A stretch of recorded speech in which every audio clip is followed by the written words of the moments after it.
예, 신율의 뉴스 정면 승부 3부 시작합니다. 개편 이후의 3부에서는 오늘 하루 뉴스 정리해드리는 정면 브리핑으로 꾸며지고 있죠. 자, 정면 브리핑으로 꾸며지는데 제가 앞서도 잠깐 말씀을 드렸습니다만 지금이 청취율 조사 기간입니다. 여러분께서 지역번호 02로 걸려오는 전화 일설에 하면 2000번대 6000번대라고 하는데요. 전화 받으셔서 뭐로 들었느냐? 그럼 당연히 YTN 라디오의 신율의 뉴스 정면 승부를 들었다고 말씀해 주시면 저희로서는 굉장히 큰 도움이 되겠습니다. 그리고 원래는 커피 쿠폰을 드리는 행사가 없는데요. 시사 프로그램이기 때문에 저희가 이 청취율 조사 기간에는 하루에 3분씩 커피 쿠폰을 드리는 행사를 마련하고 있습니다. 자, 오늘 커피 쿠폰을 드리실 분 첫째 8367님이 이런 글을 남겨주셨습니다. 정면 승부 개편 이후로 더 재밌어진 것 같아요. 귀로 듣는 정치 정면 브리핑 큰 도움이 됩니다. 정말 감사합니다. 야, 근데 이 박재 PD가 이런 문자를 많이 골라요. 정면 승부 개편 이후로 더 재밌어진 것 같다. 그죠? 자, 그 이외에도 응원 문자 남겨주신 0205님 1311님, 1311님, 다시 한번 말씀드릴게요. 8367님, 0205님, 1312님, 11님, 총 3분께 커피 쿠폰 보내드리겠습니다. 자, 정면 브리핑 오늘도 김영민 아나운서 함께하겠습니다. 안녕하세요. 네, 안녕하세요. 지금 재보선 이 투표율이 어느 정도 되죠? 지금 안 그래도 6시 기준으로 좀 알려드리면 좋을 것 같은데 6시 데이터가 지금 다 나온 것 같지는 않고요.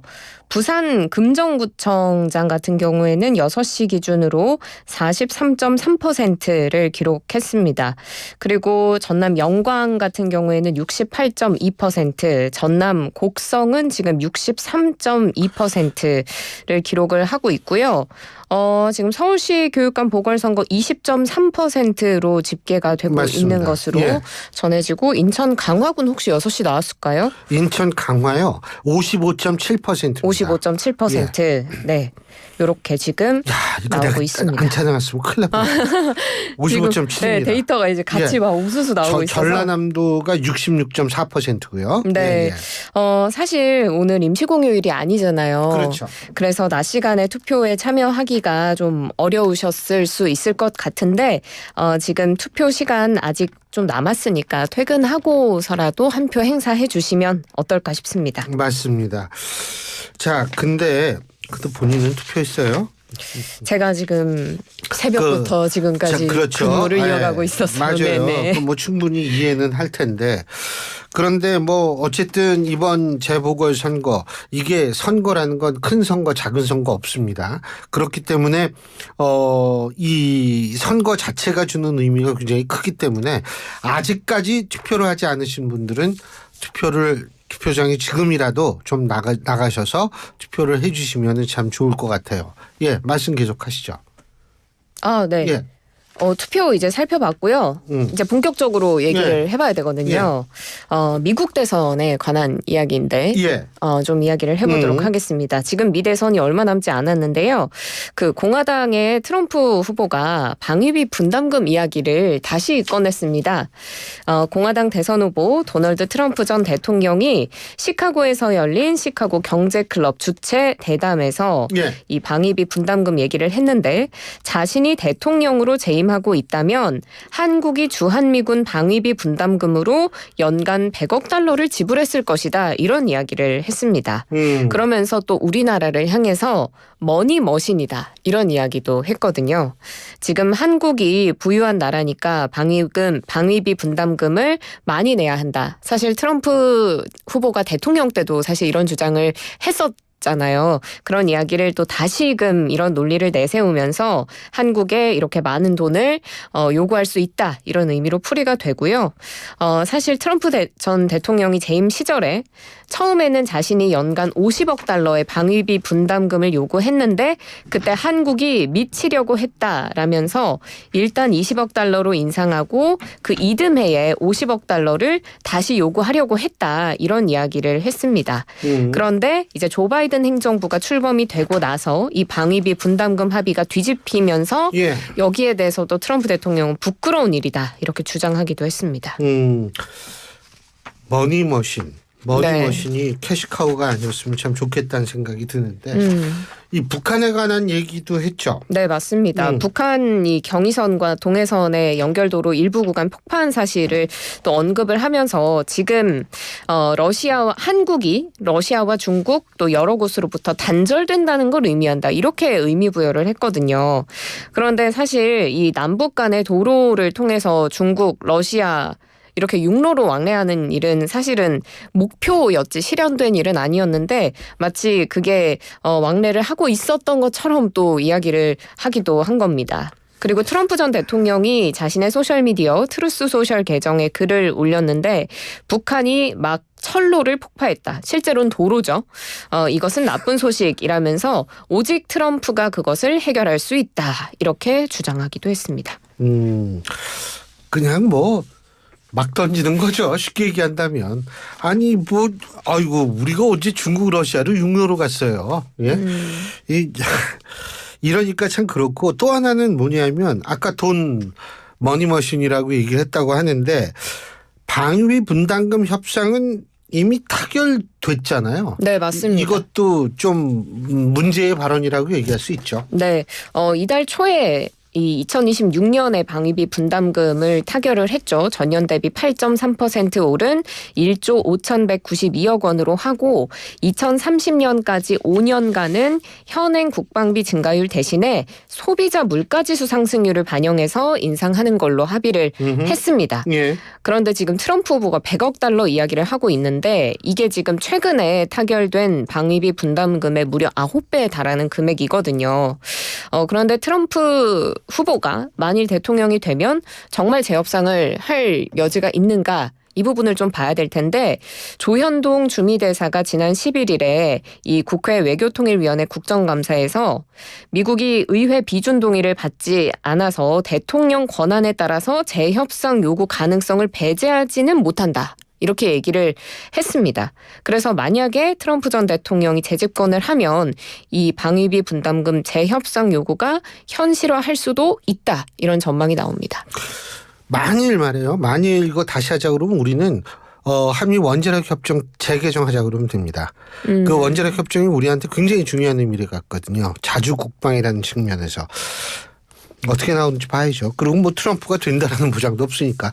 자, 9월 취업자 수가 14만 4천 명 증가했다고 하는데 이게 9월 취업자 수가 발표가 된 거죠, 그러니까? 네, 맞습니다. 지난해 같은 기간보다 14만 4천 명 늘었습니다. 3개월 연속으로 10만 명대의 증가세였고 증가폭도 전월에 비하면 조금 늘었습니다. 취업자 증가 폭이 5월, 6월에는 10만 명을 밑돌았다가 7월, 8월, 9월 모두 10만 명대를 기록하고 있는 건데요. 그런데 연령대별로 봤을 때는 60세 이상에서 27만 2천 명 늘어나면서 이 고령층 위주로 취업자 증가를 주도했다라고 분석이 됩니다. 15세에서 29세 청년층에서는 16만 8천 명이 줄었고 40대에서도 6만 2천 명이 줄어드는 수치를 보였습니다. 예. 실업자 수 그리고 실업률도 나타났는데 이 9월 기준 가장 낮은 수준을 기록하기도 했습니다. 이건 문재인 정권 때부터 나타난 현상이 이게 고령층의 취업자만 자꾸 느는데 가장 중요한 건 취업자 수가 증가한다는 것도 중요하지만 어느 정도의 양질의 일자리가 많이 늘어났냐 이런 것도 주목해 봐야 되겠죠. 그리고 고용 침체가 이어지는 분야도 있지 않습니까? 네, 맞습니다. 지금 건설 경기가 안 좋다는 얘기는 사실 몇 달 전부터 계속 나왔었는데 사업 부진이 지속되고 있는 건설업 취업자 수가 최대폭으로 감소했고요. 도소매업과 제조업도 고용 침체가 이어졌습니다. 건설업은 10만 명 감소했고 제조업도 한 5만 명 가까이 줄어들었고요. 도소매업도 10만 명 넘게 줄어들었습니다.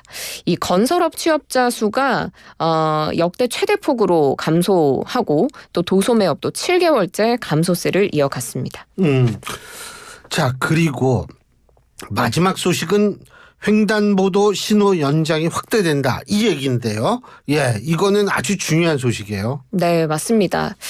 지금 이미 주요 도심에서 선제적으로 횡단보도 보행 신호가 연장되는 조치가 시행이 되는데 이게 확대 시행된다라는 소식이거든요.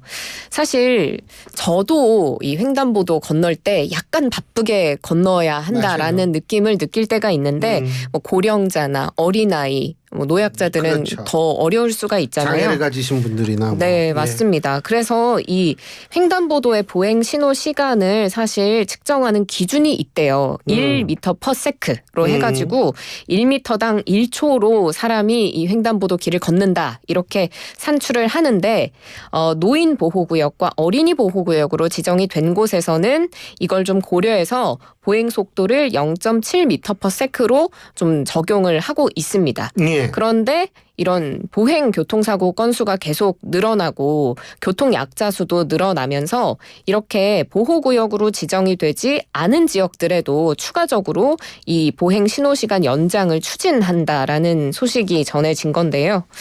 좀 예를 들어보면 서울광장 횡단보도 여기에는 뭐 특별한 보호구역으로 지정이 된 건 아니지만 어린이, 고령자 같은 교통약자의 통행량이 많기 때문에 이 29m 길이의 횡단보도의 보행 시간을 기존의 35초에서 5초 연장해서 40초로 적용을 했다라는 소식이 전해졌습니다. 제가 얼마 전에 텔레비에서 봤는데 버스 운전 기사님께서 신호 대기 기다리고 있었어요. 근데 갑자기 이분이 차에서 내려가지고 정광석화처럼 그 휠체어를 쫙 밀어서 반대쪽까지 모셔다 드린 다음에 다시 타는 정말 멋진 기사님이 계셨는데 이게 조금 시간이 연장되면 기사님께서 그런 노고를 하지 않으셔도 되겠죠. 예, 오늘 말씀 여기까지 듣죠. 고맙습니다. 고맙습니다. 예, 지금까지 김영민 아나운서였습니다.